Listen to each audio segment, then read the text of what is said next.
Aujourd'hui au programme, His Dark Materials, à la croisée des mondes, reprend l'histoire des livres et fait suite à un film qui a été sorti il y a une douzaine d'années. Autant dire que le film a été un échec, donc il n'y a pas eu de saga avec d'autres films, et l'histoire s'est arrêtée là. Cependant maintenant, la BBC relance le projet avec une série de qualité, sur certains points du moins. Déjà de base, il y a une véritable fidélité scénaristique au document d'origine. L'histoire du roman est suivie à la lettre, exception faite bien sûr de quelques libertés prises par les réalisateurs pour rendre la narration plus intéressante. Pour moi, il semble clair que les moments intenses qui étaient présents dans le livre se reportaient fidèlement à cette série. Niveau visuel, le travail de photographie est excellent et les décors me semblent à mon humble avis somptueux. Concernant les personnages qui sont interprétés, à mon goût magistralement. Par contre, au niveau des choix qui ont été faits dans l'interprétation par exemple de Lyra, je serais un petit peu plus réticent. Dans cette première saison, on a eu d'abord une Lyra plutôt gamine qui est plutôt à l'opposé du personnage réfléchi que l'on retrouve dans le livre. Dans la saison 2, qui est encore de diffusion, le personnage est au diapason de l'intrigue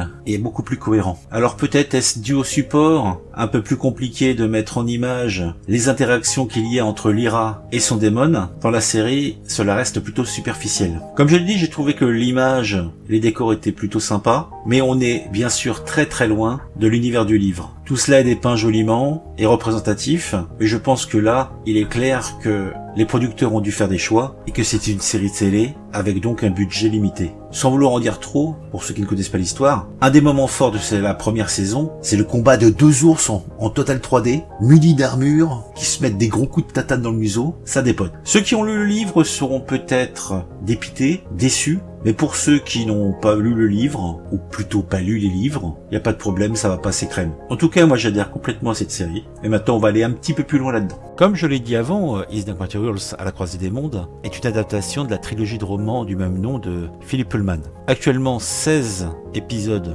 sont au compteur, et c'est diffusé en France sur OCS City. Pour conclure cette petite vidéo de présentation de la série, si vous l'avez remarqué, je vous ai pas donné le synopsis de l'histoire. Je vais corriger cela immédiatement. Élevée dans l'austère et étouffante université de Jordan College à Oxford, Lyra Belaka et son démon. Qu'est-ce qu'un démon? C'est l'expression de l'âme humaine extérieure au corps qui adopte une apparence animale. C'est un familier quoi. Donc Lyra et son démon apprennent fortuitement l'existence de la poussière. Il s'agit d'une étrange particule que le magisterium, qui est le bras armé d'une église toute puissante et radicalisée, pense être le fruit du péché originel.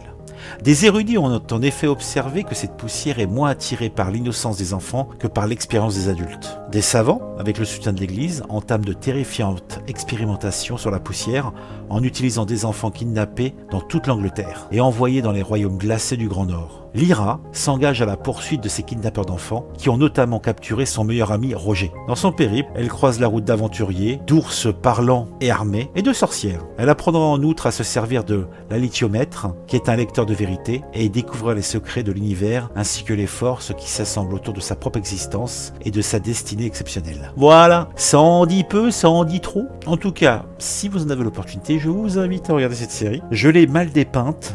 Je m'en excuse, mais c'est un univers intéressant. Et comme disait un ami qui vend des savonnettes, il faut laisser la chance au produit. Allez, à la prochaine.